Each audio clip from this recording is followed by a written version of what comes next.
What is happening, everybody? James Hancock here. I'm back to review the season premiere of Daredevil Born Again. The first two episodes drop tonight on Disney Plus, and I'll open with some spoiler-free commentary, and then I'll give you fair warning before divulging any details. But just in case you're cautious about spoilers, there's some massive spoilers, like in the first 5-10 minutes of the first episode, so stay offline if you're worried about having any of those events ruined for you. And I should also acknowledge that while wearing these red sunglasses, admittedly they're a great gimmick for a Daredevil review, I'm quite literally blind as a bat while wearing them indoors, so I'm feeling some kinship with the legendary Matt Murdock. And shout out to Terry Osterhout, who gave me these shades a couple years ago after he came on my podcast, Wrong Reel. But let's get right into it. I think Daredevil Born Again is light years better than a lot of recent Disney Marvel content for Disney Plus. I mean, shows like Echo are some of the worst shows that I've ever fucking seen, or Secret Invasion. And the way Daredevil was used or abused, in particular Wilson Fisk, the way he was used and abused on Echo, just made me want to projectile vomit in all directions. So we are heading in the right direction, but I think we are short of reclaiming the heights from 10 years ago. Can you believe it? It was 10 years ago when Steven DeKnight launched Daredevil on Netflix. And perhaps I'm just looking at the past through quite literally rose-colored glasses, but seasons 1 through 3 of Daredevil, while they had plenty of flaws and their ups and downs and that sort of thing, it was fucking awesome back in the day, because at that time, between 2015 and 2018, the superhero genre was on fire. I mean, think about the movies that were coming out around that time, like Captain America Civil War and Avengers Infinity War. It was like the great heyday of the golden age of the superhero genre, and Daredevil was hanging right in there. I think Daredevil's a strong contender.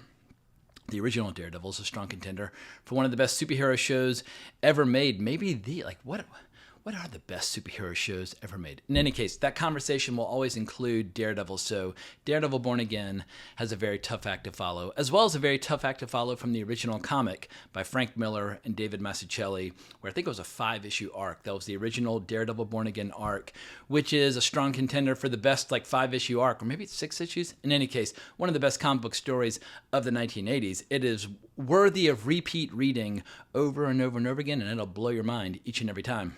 But I think the reason some scenes from Daredevil Born Again are working for me is that Charlie Cox and Vincent D'Onofrio remain very well cast in their roles. They were very well cast 10 years ago, and 10 years later, they remain perfectly suited to the roles, and I love the way they handle those two characters. Where the show falls flat for me is anytime they're not on screen. There are a variety of subplots and side characters, so I'm like, you know what? I'd rather be doing anything than watching what is otherwise just kind of a generic cop show set in New York, or a generic political show or legal show, however you want to describe it. And as somebody who's lived in New York for 17 years, I'm a natural sucker for any shows or movies set in this location. I'm always fascinated by which locations they choose to use, how did they depict them, how do they try to capture the life here in this city. And that stuff's interesting, but in the end, I'm just not a big fan of watching generic legal and or cop dramas set in New York. I'd rather read a cool book, I'd rather play a cool video game, or I'd rather watch a good flick. But Charlie Cox and Vincent D'Onofrio, they're so well cast and they're so just dialed into their roles. I'll continue to watch this show, but I don't know if it's ever going to reclaim the heights of the original show. And the reason I'm feeling some hesitance on that front is that the main action scene featured at the beginning of the first episode, I know some people are going to talk themselves into thinking that it was better than it actually was. For me, it was visibly straining to capture the tone and the flavor of the original show, where the choreography just felt off. The digital replica of Daredevil, was dreadful. I've seen better digital effects in video games that I played decades ago than the shot of Daredevil leaping up to a building. It's like, oh, how did that make the final cut? Just put a stuntman climbing up a fire escape. That'll be more authentic and gritty and more intense than that horrible digital creation. Then the way the camera was moving and kind of hovering as they were indulging in one of those, Daredevil's famous for its very, very long takes with brutal action. And it just rang hollow, and I just don't think this new team of writers and directors is on the level of the team that was assembled by Steven DeKnight 10 years ago. So let me head over to Wikipedia and see if I can read the names of the creators of this new show through my Daredevil glasses. So it says here, Daredevil Born Again is an American television series created by Dario Scardapane, I hope I'm saying that correctly, and Matt Corman and Chris Ord for the streaming service Disney Plus, based on Marvel Comics featuring the character Daredevil. Another question I have is, for anybody who might know, what the hell went wrong with the first attempt at creating Daredevil Born Again. If memory serves, they got about 8 episodes deep, and Disney was like, this is terrible. You got to start over. So, and that seems to be a recurring problem recently with a lot of Marvel shows and Marvel movies where they get pretty deep into it and then abort or change direction or rewrite. It's like, that's incredibly expensive. Maybe lock down your screenplays before you start rolling cameras. But for these first 2 episodes, the first episode was written by Dario Scardapane and directed by Aaron Moorhead and Justin Benson. And the second episode was written by Matt Corman and Chris Ord and directed by Michael Cuesta. And a lot of these writers and directors will be recurring over the course of the season, which will run 9 episodes. And apparently there's an 8-episode season 2 of Born Again coming next year. And if they can maintain this level of quality, I will remain casually interested, but not 100% emotionally invested. I don't think we're talking about a show on the level of Penguin, which we saw this past fall on Max. And I think Penguin is one of the rare exceptions to a new attitude that I have, where if you have a movie franchise, it should not also be a TV franchise. I feel like trying to make franchises coexist on TV and in the movie theater at the same time is ruinous for franchises. Let Daredevil appear on the big screen like he did in Spider-Man No Way Home, or Dune Prophecy. Dune should remain a big screen franchise, not a TV franchise. I feel like Dune Prophecy diluted Dune. Or all these awful Marvel shows. I mean, I think it's either the 12th or the 13th Marvel show in recent years. And shows like Secret Invasion and all that crap, they have just run Marvel right into the ground. And I guess the exception to my rule would be, if and only if you can assemble the most dynamite creative team imaginable, then maybe perhaps a movie franchise can coexist peacefully on the big screen and the small screen at the same time. But I feel like you kind of gotta pick your lane. Like Game of Thrones, they've never tried to do movies on top of the shows like Game of Thrones and House of the Dragon. It is a small screen franchise, and people absolutely eat it up and crave it in that format. But here we are in 2025, where Marvel is releasing 3 movies and 2 shows all in the same year, maybe 3 shows all in the same year. It's too much Marvel content. It makes it feel disposable, and it makes it feel like a chore keeping up with it. But I suspect there'll be some people when they watch Daredevil Born Again are like, all right, thank you. At least I feel like I'm back on relatively firm footing where the show is okay, and then it gets really good anytime Wilson Fisk and Matt Murdock are on the screen. Like the best scene for me so far in both episodes is when the 2 of them sit down in that diner, and that scene was featured prominently online and all the trailers and that sort of thing. But it's just 2 actors doing their thing and just talking about their goals, and I feel like it really got to the heart of those 2 characters. Like when I think of Matt Murdock, I think of a character with a lot of Catholic guilt, a guy who has a lot of beautiful women in his life, a guy who's always getting his ass kicked but somehow overcoming the obstacles, but also somebody who has a very strong moral compass and a sense of justice. And he also believes in redemption, which he describes in that scene, how he believes in the idea of grace, but he also believes in vengeance. And he basically warns Wilson Fisk, if you are trying to atone for your past and do a good job as mayor of New York, great, go to it. You're keeping tabs on me. No, I'm not. I'm just call it professional curiosity. What profession would that be? I'm a lawyer. But Wilson Fisk's attitude is he's giving up his life of crime for a life of service in service of New York. And he's not going to put up with mass vigilantes. So the question remains, at what point will their collision course actually unfold in the most explosive way possible? Because clearly Matt Murdock is going to eventually put on the suit again. For reasons that I can't explain right now due to non-spoilers, he gives up the suit early on in the first episode, and then we flash forward a year later where he's just focusing on his legal practice. But obviously he's going to put the suit back on at some point, and he and Wilson Fisk are going to have to fucking throw down. But that's about all I can say without divulging spoilers. I'm cautiously optimistic. I think it's off to a solid start. Not an exceptional start, but I won't say it's an unexceptional start. It's a start. And I will watch more episodes, but at this point, we've all been burned by so many terrible shows and so many terrible movies set within the MCU. I no longer give Marvel the benefit of the doubt. Like back in 2015, I'd give Marvel the benefit of the doubt for any show or movie that had the Marvel logo on it. That era is, it's amazing how much the culture has changed in the last 10 years. And it feels like with film and television in so many ways that the storytelling has gone backwards, where the writing is less compelling, the special effects are less believable, and it's just less dramatic, less intense, and also less adherence to the comics in many cases. Like, can we ever get just a full-blown kick-ass bullseye costume on the screen. And it's not a spoiler to mention that Bullseye is in the show, but it's like he just looks like a guy who likes to kill people while dressed in black or whatever. But it's like, I grew up in the great heyday of Frank Miller when, Bullseye was skewering Elektra with her own sai and, going to war with Daredevil. And he looks so badass. When you have a villain who looks so fucking cool in his costume, why wouldn't you just completely lean into that costume and put it on the screen in the best way possible? It just absolutely makes no sense to me. But at this point, I guess I'm circling the drain of going into spoiler territory. So last warning, here we are. Let's go into some spoilers. So let me say from the outset, at the beginning of the first episode of this new season, I was terrified that the show was going to be a total disaster. We have this bar scene in Hell's Kitchen, which felt so forced and so artificial, almost like Karen and Foggy had been kind of forced into the show at the last minute. And I think the original attempt at making the show did not include them. And then I think they realized, we've made a dreadful mistake, because Daredevil as a character is not Daredevil unless he has Foggy and Karen in his life. But then, once again, last spoiler warning, Foggy gets fucking murdered by Bullseye, and now Daredevil is a new partner. I'm like, that doesn't work for me. Like, when you think about classic superheroes and who's in their life, like Batman always has Alfred in his life, or Superman always has Lois Lane in his life. You cannot have a Daredevil show without Foggy. If that is his buddy, that is his partner, he's been there for fucking decades, and the fact that they murdered him outright, that annoyed me. But also the action was just terrible. Like, they're trying to make it visceral and violent with that elaborate choreography that we all know and love from the first few seasons of Daredevil when it was back on Netflix.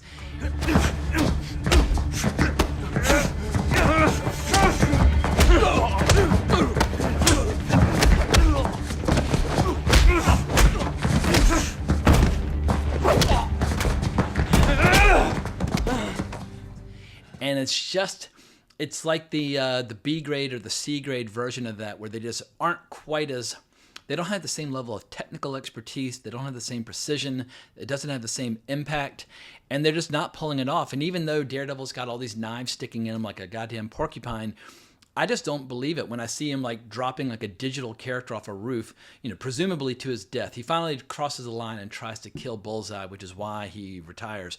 Bullseye survives. But at that point, Matt Murdock realizes, all right, I've crossed the line if I'm willing to murder in cold blood, so I can't be Daredevil anymore. But I just wasn't buying any of it. Luckily, the show is a little bit better when it comes to the dramatic scenes. Like I said earlier, the diner scene in episode 1 is the best scene so far in the show. But in episode 2, the plot starts to ripen because White Tiger, in his civilian mode, has been accused of murdering a cop. It was a corrupt cop doing a bad thing, but he's been accused of being a cop killer, and Matt Murdock is going to be his lawyer, which is, I believe that was actually a story by Brian Michael Bendis and Alex Maleev back in the early 2000s. As much as I love the Frank Miller era from the 1980s, I must concede, even though I don't really like Brian Michael Bendis as a writer, in the early 2000s, he and Alex Maleev made a hell of a team. But I believe there's a White Tiger defense story at that time, but maybe I'm misremembering. For all you diehard Daredevil aficionados out there, let me know. But it's cool seeing Daredevil as a lawyer defending a vigilante, but as a vigilante who was out of suit without his mystic amulet, so he didn't have his abilities, etc., and so forth. But those same corrupt cops get in a fight with Matt Murdock at the end of the episode. It's a good scene in terms of the rage and kind of Matt Murdock should always feel like a kettle that's boiling over. It's like, when is he going to snap? When is he going to freak out? When is he going to let the demon out of the bottle? And he does. But then the show includes digital blood. I fucking hate digital blood. It just immediately, because it's so obviously fake, it's immediately distracting, and it ruins the verisimilitude. It ruins your immersion in the story. At one point, and it was even in the trailer, Matt Murdock breaks a guy's arm, and you see blood over where the bone is hyperextending. It's like, that looks like shit. It just would have been, like, I remember back in the 1980s, you watched like Steven Seagal movies, he was breaking guys' arms left and right, and it always was believable. And they didn't show any blood at all. All you have to do, just showing somebody's arm getting broken is hardcore enough. Digital blood is a plague on the movie industry. It's a plague on the television industry. And I just feel like either go back to doing practical blood or just leave it out of your story. But I think episode 2 suffers a little bit because they're introducing this giant cast of characters. Like Matt Murdock meets with a therapist who he ends up dating, who happens to be the therapist for Wilson Fisk, who's in couples therapy. And we also have Ben Urich's niece, who goes by the name Bibi. They never should have killed off Ben Urich. Ben Urich is yet another character where he should always be part of the Daredevil universe, or at least he was for decades in the comics. But there are a lot of characters in the police commissioner, and just it's a vast network of characters, but not one of them is as interesting as either Matt Murdock or Wilson Fisk. But I do like the way it's depicting New York. Like I live in a relatively safe neighborhood in New York. I'm on West 11th near 6th Avenue, and more or less like 99% of the time, I feel like I can walk anywhere I like and feel totally safe. But there has been a problem in New York in recent years of people being arrested for violent crime and then immediately released back onto the street to cause more murder and mayhem. So in other neighborhoods, it's a big problem. And I like how that's part of the story, where you can see people offering testimonials on the street, like, it's a revolving door. They get arrested and they immediately get put back on the street. If there were vigilantes in 2025 who dressed up like White Tiger or Daredevil, there would be some New Yorkers that would cheer for them. And if a former criminal were to become mayor, like Wilson Fisk in the show, I suspect there'd be a lot of New Yorkers who'd be like, "Fuck yeah, he gets things done! Like, I'm all for it." So that side of the show, I do find interesting. They're doing a pretty good job of capturing the flavor of New York in the modern era. It's not like they're trying to do like a retro version of New York in the 1980s. Like, they admit that Hell's Kitchen in 2025. It's no longer the rough and tumble place that it was like in the 60s and 70s when the character was back in his heyday. And, even large chunks of Brooklyn and Queens have been gentrified and more or less feel safe. But obviously, New York is a big city, still has a lot of problems, still has a lot of violent crime. And along those lines, after Wilson Fisk becomes mayor, there's a big press conference that's broadcast on this big jumbotrons in Times Square. But I noticed that one of the musicals was like Steve Rogers, the musical, or something like that, which I thought was an interesting touch, a little bit of connectivity.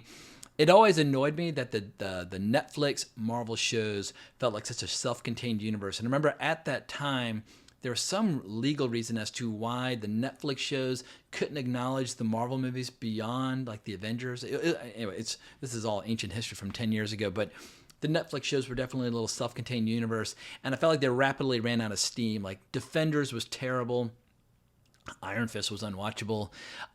Luke Cage very quickly got annoying. Jessica Jones very quickly got annoying. Like, they would always have like Jessica Jones and Luke Cage had strong starts and then fell off. Daredevil was the strongest of them by far, but Defenders was terrible. But for whatever reason, it just rapidly ran out of steam. But it remains to be seen if this show can get anywhere close to the best episodes of that Netflix era. I'm skeptical because on Netflix, you can just do things and say things and depict things in a much more hardcore way than Disney will ever allow on their goddamn streaming service. I feel like Disney Plus is just a plague on modern society. Disney should go back to just making shows and movies for like cable TV and the theater, and occasionally sell them to Netflix when Netflix wants them. But apart from Paramount Plus with those Taylor Sheridan shows, I guess Disney's doing okay with Hulu, but I just feel like the whole streaming experiment of the last 10 years, the only clear success story is Netflix. I just feel like we need to go back to a world where we have Netflix for all streaming, and then we just have like film and television for film and television, and we'll just let Netflix kind of do its own thing. But if the powers that be at Disney are determined to make Disney Plus a thing, I feel like they can't do it at the expense of the overall quality and the overall brand of Star Wars and Marvel. I feel like Star Wars has been ruined by Disney Plus.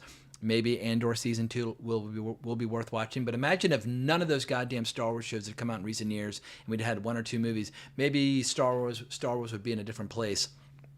And imagine if Disney Plus hadn't made any of those goddamn Marvel shows. I think once again, there've been like 11, 12, or 13 of them at this point. Most of them have been either mediocre or outright terrible.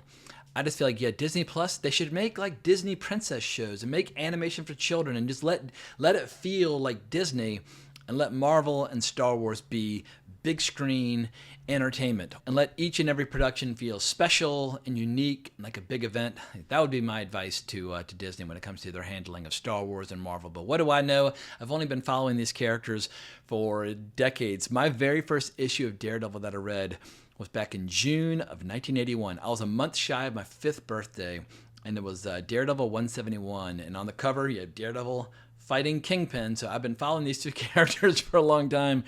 But at that time, there's a cliffhanger ending where the Kingpin's henchmen, they tie up Daredevil and they drop him down in this tube full of water. And it ended on a cliffhanger of him basically drowning. And it was petrifying. It was terrifying to me at that time. But because I was a little kid, I wasn't very good about keeping up with monthly issues. So I never got to see how he got out of that scenario until decades later when I started collecting trade paperbacks that put together the entire Frank Miller and Klaus Janson Daredevil run, which I strongly recommend anybody who's interested in the character just read the entire Frank Miller era. You can thank me later. But some of the old school stuff is interesting as well. I'm wearing Daredevil 43 from 1968, which has a cover by Jack Kirby, but interiors by Gene Colan. Gene Colan doesn't get nearly enough love, but I love old school Daredevil comics from the 60s and 70s, but it really bloomed when Frank Miller took over. And there have been some good writers and artists in the interim. I mean, I kept up with Daredevil off and on throughout the 90s as well as the early 2000s. I probably stopped buying Daredevil comics maybe around like 2008 or 9, but in any case, I've got decades of Daredevil comics stored away in the back of my brain. But I must admit, I'm a little curious to see how well the 2003 movie holds up, because at that time, I wasn't that big on it, except for one scene. There's a moment where Elektra is kind of like training or whatever, and she's using her side to punch holes in these bags of sand. But there's this song called Bring Me to Life playing in the background. And for whatever reason, that song really took off at strip clubs in LA. I was living in LA back in 2003. And every time I went to Cheetah's up in Hollywood, which is kind of an innocent strip club, it was a really, really fun spot where guys and girls would all go to it because it wasn't like super sleazy. But I remember so many girls loved dancing to that song. And I kept thinking to myself, how cool would it be if a stripper came out dressed as Elektra to entertain the drunken idiots that are here in attendance? But I'm getting sidetracked. But at some point, I will have to revisit Daredevil from 2003 to see how Colin Farrell's Bullseye holds up, or Michael Clark Duncan's version of Kingpin, or Jon Favreau as Foggy. I mean, Jon Favreau now, he's directing Star Wars movies. Just big, giant, super, like mega superstar when it comes to directing, or at least creates giant hits. But I can feel myself starting to ramble, which means I'm running out of things to say. But one last thing, one last spoiler. One of those corrupt cops had a skull tattoo on his wrist, and I didn't know if that was related to the Punisher or if it's like copycats, people that like look up to the Punisher or whatever the case might be. But I think this show might find an additional gear when the Punisher shows up. And we know he's coming. And if we can get some good scenes where we have the Punisher, Daredevil, and Kingpin in the same room at the same time, who knows? This show might end up becoming really good. If they can replicate the emotional intensity of that diner scene, but add the Punisher in for a little extra craziness, that could work for me. So I will continue to watch the show. Whether or not I continue to review it depends upon how good it is. But I'm cautiously optimistic, but totally prepared to be ultimately disappointed because we are talking about Disney here. In any case, let me know what you thought of the first 2 episodes down in the comments below. Remember to like the video, subscribe to the channel, hit that notification bell, but more importantly, as always, onwards and upwards.